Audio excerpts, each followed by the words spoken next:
दोस्तों आज की वीडियो में हम चर्चा करेंगे कि अगर पैतृक संपत्ति में आपको हिस्सा नहीं मिलता है तो आप अपना हिस्सा कैसे लेंगे। मेरा नाम प्रभात कुमार दुबे हुआ और मैंने प्रज्ञा योर ओन राइट्स को मैंने कांटेक्ट किया। मुझे एक्चुअली कोई प्रॉपर्टी रिलेशन प्रॉब्लम था और उन लोगों ने मेरी बहुत मदद की। Thank you so much Pragya your own rights. आप लोग भी कांटेक्ट कर सकते हैं अगर आपको किसी भी तरह का लीगल इश्यूज़ है। लेकिन इससे पहले मैं आपसे रिक्वेस्ट करूंगा, जो भी इस चैनल पर पहली बार आए इस चैनल को सब्सक्राइब कीजिए, साथ ही बेल नोटिफिकेशन ऑन जरूर कीजिए। जब भी हम इस प्रकार की कोई वीडियो अपलोड करें तो उसका नोटिफिकेशन तत्काल आप तक पहुंचे। और इस वीडियो को देखने के बाद में आपके मन में किस प्रकार कोई सवाल है, कुछ आप पूछना चाहते हैं तो वीडियो को फुल वॉच कीजिए। वीडियो को फुल वॉच करने के बाद में चैनल को सब्सक्राइब करके कॉमेंट बॉक्स में अपने सवालों को डिटेल से लिखिए। सवाल को डिटेल से लिखने के बाद में उसका स्क्रीनशॉट लेके 9456175575 पे व्हाट्सअप कीजिए। आपके कमेंट जवाब आपको तत्काल दिया जाएगा। आज की वीडियो में जो हमारा चर्चा का विषय है वो है कि अगर पैतृक संपत्ति में से हमें हमारा हिस्सा ना मिले तो हम कैसे लेंगे। लेकिन यहाँ पे हम समझना चाहेंगे कि संपत्ति दो प्रकार की होती है, एक पैतृक संपत्ति होती है, एक स्वयं अर्जित संपत्ति होती है। तो पहले हम पैतृक संपत्ति को जानना चाहेंगे। पैतृक संपत्ति एक ऐसी संपत्ति है जो कि 4 पीढ़ियों से चली जाती है और पैतृक संपत्ति एक ऐसी संपत्ति होती है जिसमें कि व्यक्ति का जन्मसिद्ध अधिकार होता है। मतलब कि अगर किसी बच्चे का जन्म हुआ है तो वो जन्म से ही उस संपत्ति का अधिकारी हो जाता है, वो अपने हिस्से का उसमें अधिकारी हो जाता है। तो पैतृक संपत्ति में तो आपका जो कि जन्मसिद्ध अधिकार है। लेकिन स्वयं अर्जित संपत्ति एक ऐसी संपत्ति होती है जो कि संपत्ति किसी व्यक्ति ने अपने जीवन काल में अपने कमाई से, अपने बलबूते से उस ज़मीन को खरीदा। अब चाहे वो ज़मीन हो सकता है, गाड़ी घोड़ा हो सकता है, बंगला हो सकता है, ये सब चीज़ जो होता है जब व्यक्ति अपनी कमाई से, खुद की कमाई से खरीदता है तो वो उसकी स्वयं अर्जित संपत्ति होती है।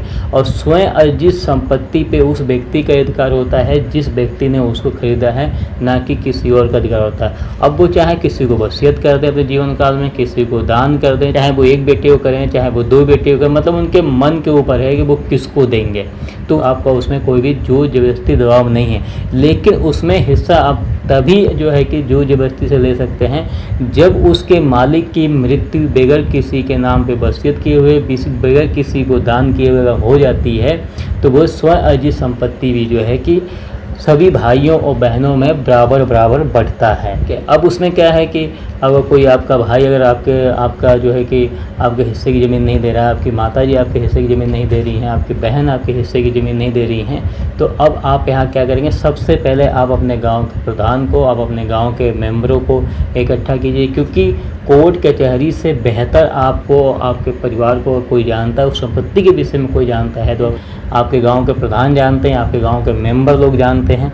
इनको इकट्ठा कीजिए। जब आप इकट्ठा करेंगे तो शायद आपका जो है कि वहीं पे समझौता हो जाए। वहाँ पे जब समझौता नहीं होता है तो आप एक अच्छा वकील कीजिए, इसको आपके केस का मजबूती से पैरवी करता है। और केस जो है कि तभी आप जीत सकते हैं जब आपका वकील ठीक होता है। आप वकील को चुनने में जो है कि जल्दबाजी मत कीजिए। आप वकील के विषय में कई लोगों से, 1-2 लोगों से राय लीजिए, उसके बाद में आप वकील कीजिए। वकील करने के बाद आप उसको अपने पूरी घटनाओं को जो है कि विस्तार से बताइए। विस्तार से बताने के बाद में वकील साहब क्या करेंगे कि आपको जो ज़मीन नहीं देना चाह रहे हैं, जो आपके विपक्ष में लोग हैं, उनको एक लीगल नोटिस भेज देंगे। ठीक है, लीगल नोटिस भेजने के बाद में क्या है कि उस नोटिस का एक टाइम होता है। जैसे ही उस नोटिस जब आपके विपक्ष के लोगों को मिलेगा तो या तो वो समझौता करने की कोशिश करेंगे या तो फिर आपको डराना, धमकाना, गाली गलौज करना, ये सब स्टार्ट करेंगे। तो आपको डरना नहीं है, बल्कि जैसे वो गाली गलौज करें, मारना पीटना स्टार्ट करें या धमकाना स्टार्ट करें तो आप एक FIR जो है कि आप थाने में दर्ज जरूर करवाइए। उसके बाद में क्या, अगर जैसे आपका मामला अगर निपट जाता है तो आपका केस वहीं पे ख़त्म हो जाएगा, आपकी ज़मीन आपको मिल जाएगी। अगर उसके बावजूद भी अगर नहीं निपटता है तो फिर पटिशन तैयार करेंगे। पटिशन में जो है कि आपके ज़मीन के कागज़, आपके जो है कि जितने भी ID प्रूफ हैं वो सभी का फ़ोटो स्टेट लगेगा। में आपको ऊपर आप कुछ कोर्ट फीस भी जमा करेंगे। कोर्ट फीस जमा करने के बाद में एक आपको डेट मिल जाएगा। जो आपके भाई आपको ज़मीन नहीं दे रहे थे, जो आपकी माताजी आपको ज़मीन नहीं दे रही थी या बहन ज़मीन नहीं दे रही थी, उनको भी जो है कि डेटें मिलेंगी। अब दोनों पक्ष डेटों पे जाएंगे।